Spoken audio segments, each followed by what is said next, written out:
East Brunswick Friends of the Library conducted their annual book sale last week, and it was the most successful ever. Funds from the sale are used in a variety of ways, such as the sponsorship of programs at the library and the purchase of equipment, such as film projectors, cassette recorders, etc. Our congratulations to the Friends organization, and a special thanks to library staff who volunteered their time to help at the sale.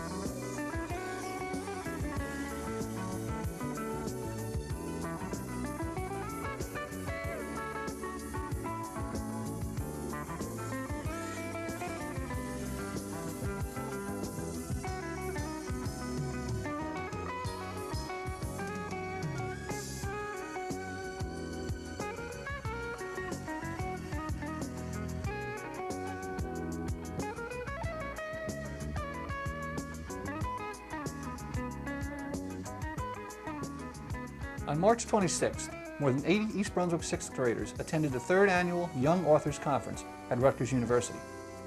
The conference, aimed at exposing students to various writing styles, featured mini workshops on such topics as writing for newspapers, creative writing, and drama.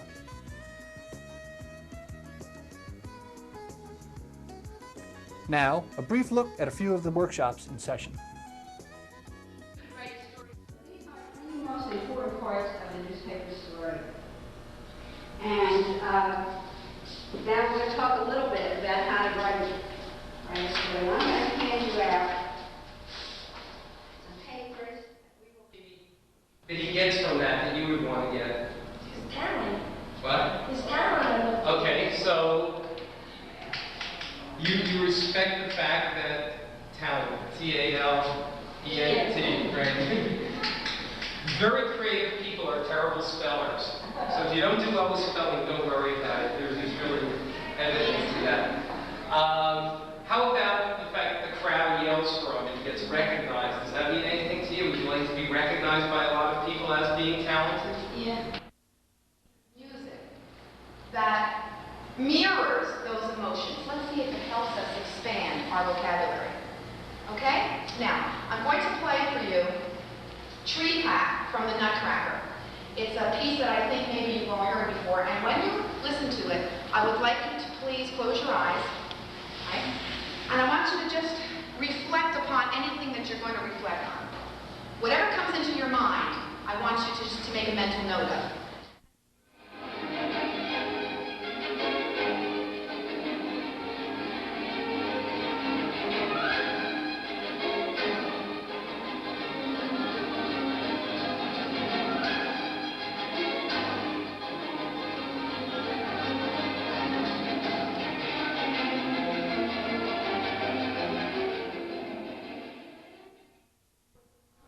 No. Now, listen, Frank, listen.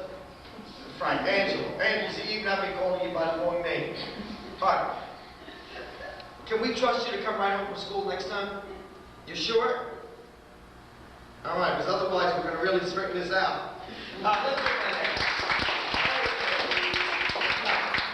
Okay, as you can see, I only gave Angelo a suggestion. On Sunday at the library, Ken Koppel, Supervisor of Arts and Humanities, conducted the awards presentation, concluding Arts in the Schools Month. Awards to all the wonderful artists here who are exhibiting in the library. As you know, we're celebrating Youth Art Month. I went to a bar mitzvah last week and a wedding last night, and it just seems a great opportunity to have all these joyous occasions. I want to congratulate especially the parents today for one coming here and to your just demonstrating your affirmation for your appreciation and understanding of your child's creative expression, and we really appreciate you being here. As you know, in the sports world, their athletes are very well known. We'll give a lot of awards to the astronauts as they come down. And we have at the high school, the best academic students get their awards. And even in the music area, it's obvious who's performing there by the students in the band and orchestras. In art, we often don't give the recognition that we should be giving, and that's what we're trying to do today, is to give more recognition to our talented students. In this time of Reaganomics and problem of cutbacks in various programs, we in the visual arts are very, very happy and very, very humble and express our gratitude, and speaking on behalf of all the elementary art teachers, especially today, for you parents who support the program and pay the taxes and allow us, we hope, to make and create what we think is one of the best art programs in the state of New Jersey. And on this lovely sunny afternoon, for you people kind enough not to be gardening, and I understand there's a soccer tryouts today and whatever, you people that come here and share this experience with your child will be, I'm sure, very rewarding. We're going to give 2 awards. One is a certificate designed last year by Lisa Bernstein, an art student in high school, and then we're going to give a green ribbon as well. And we hope next year that you'll be here again sharing this occasion with us. We hope that this is an annual affair.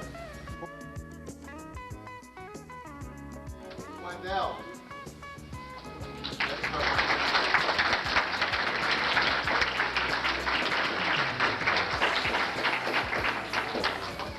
We thank you very much for this brief presentation. It was really the pleasure of myself and especially the art teachers to give you these awards. We hope next year to see you again, and we'll have refreshments and hopefully better planning. Thanks for attending.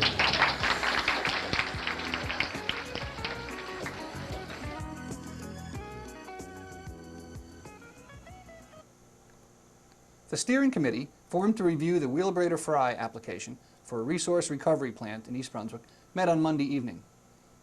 The briefing session was led by members of the Rogers, Golden, and Halpern consulting firm, and was intended to inform the committee about the latest in resource recovery technology. Consultants are here tonight to make the presentation on what they have found and what their study is about, to provide a starting point or a jumping off point. So John Rogers, who's head of the firm, I'll let you introduce the other specialists that you brought with you. I thought as part of this educational process that we had talked with Carl and Bill Tanner, that it might be very helpful to go through some of the different technologies related to resource recovery. And so we thought we'd prepare a slide presentation, which is a good overview of the different types of technologies and give you a sort of a glance of some of the different facilities that have occurred, not only in the United States, but also in Europe.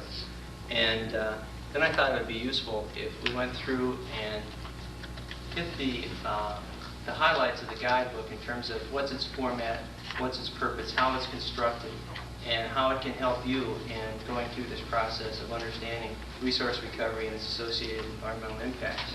The plant you're looking at here is about the size of a plant proposed for Edgewater, although the architectural approach is different. But the system, the basic combustion system and the energy recovery system in here comes from a Swiss firm, same one that did Bern, called Von Roll. And it is this firm that is the licensor of the wheel operator flying company. Now, again, you see the tipping as before, so we will not spend much time on it. Indoors, and you do see a great system, boiler, electrostatic precipitator. In this particular case, they're using a wet scrubber, which then follows the electrostatic precipitator and is before entering into the stack. It is similar in size to what's being contemplated here for Edgewater. This is the plant. about 1,200 tons a day, 23 megawatts of electrical power, plus district heat. And they are taking their own ash and they're building a berm around the facility, which has a ski slope on the other side, so it can be used for recreational purposes as well. Architecture differs from one plant to the other. It has a lot to do with who is the designer, but they certainly can be made to look fairly attractive. Put this from the top. That's the community, that's on the grid. This is the old Cleveland incinerator, and that is where some of us maybe have fearful memories of uncontrolled pollution.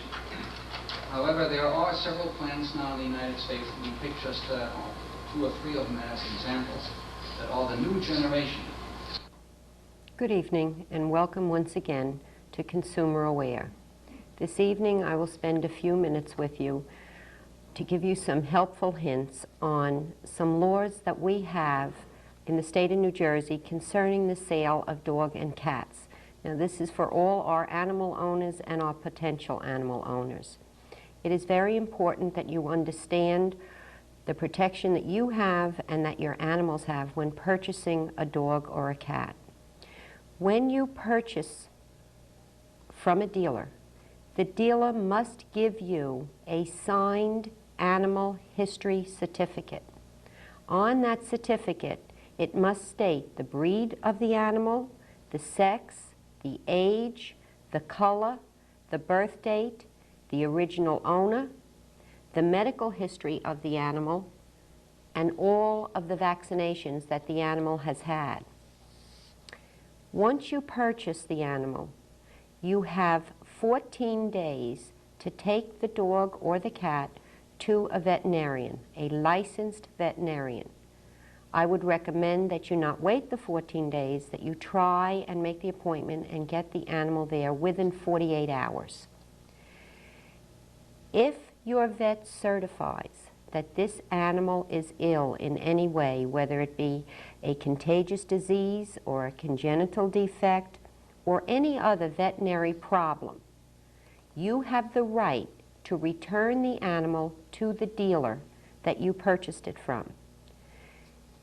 You have choices at that point in time. You can return the animal and get a full refund plus all the veterinary fees that have been incurred.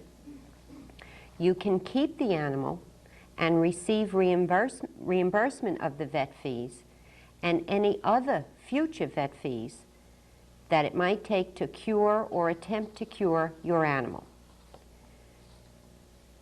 The dealer is only responsible to the point of the original amount of purchase. That means if the veterinary fees exceed the original amount of purchase, then you must pay that cost, not the dealer. You can exchange the animal for another one of your choice of equal value, plus again, you are entitled to veterinary fees. All reimbursements to you must be made within 10 business days. The dealer, you must know, has the right to contest the diagnosis of the vet and have a hearing before the Division of Consumer Affairs. The dealer must register the animal if the animal is to be registered and must supply the papers to you within 90 days. If he does not do this, again, you can return the animal for a full refund and keep it at 75% of the refund. Remember, these laws are here to protect you. If you have any questions concerning them, or you have any questions concerning any other laws that you feel you would like to know and understand, please feel free to call your Consumer Affairs office any day of the week between the hours of 9 and 1. We are located in the municipal building. If it is more convenient for you to stop in, we will be more than happy to help you in any way we can. Thank you so much for listening tonight, and see you again real soon.